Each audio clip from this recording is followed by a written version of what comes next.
Panglungsod Oroqueta City ang most outstanding sanggunian ug nahimong regional finalist ubo sa component cities category aron motigi para sa National Legislative Awards 2023 didto sa national.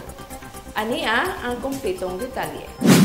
Mapasigarbuhon og malipayon nga gidawat personal ni Oroqueta City Vice Mayor Aurora Virginia M. Almonte ang awards nga most outstanding sanggunian atol sa Local Legislative Awards Regional Awarding Ceremony 2023 dili pa lamang dugay didto sa El Salvador, Misamis Oriental uban sa tibuok puwersa sa Oroqueta City Sangguniang Panglungsod member. Mao kini ang pinakaunang higayon nga ang Oroqueta City Sangguniang Panglungsod nga midawat og award, ang Local Legislative Award kon LLA usa ka joint partnership program sa Philippine Councilors League ug sa Department of Interior and Local Government kun DILG aron magpili og usa ka local legislative nga magpakita sa maayong performance, particular na sa mga syudad o munisipyo alang sa mga lakang sa pagpanday sa balaod nga makatabang sa pagtukod sa maayong pundasyon sa lokal nga administrasyon o kalambuan. Ang mga competing sanggunian gi-evaluate base sa unom ka criteria nga naglangkob. Sa una, responsive of the legislative agenda, availability of legislative documents, effectiveness of performance of sanggunian, legislative citations and awards, ug ang last mao ang capacity development for legislators and staff.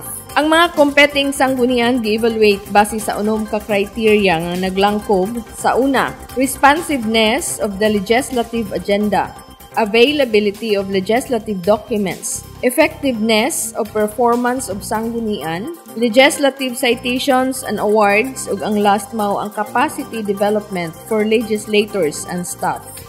Usa ka higpit nga on-site ug table validation sa legislative documents ug uban pang accomplishment sa Oroqueta City Council ang gipahigayon sa Provincial Evaluation Committee niadtong September 18, 2023. Ang mga sakop sa Oroqueta City Council gipanguluhan ni Vice Mayor Aurora Virginia Almonte ug ang SP Secretariat nakahimo sa pagpresentar sa tanang gikinahanglang supporting documents base sa natukod nga criteria. Kini nga legislative awards ang nadawat sa konseho sa Oroqueta City maoy nagpamatuod sa maayong performance sa mga magbabalaod sa Oroqueta ug sa ilang matinud-anon nga pasalig sa pagproklamar ug mga pulisiya alang sa kinatibuk ang kaayuhan aron mapalambo ang maayong pagdumala ug madasig ang padayon nga kalambuan sa komunidad. Uban niini ang konseho sa Oroqueta nagmatinud-anon sa ilang mga panglantaw nga mahimong usa ka proactive,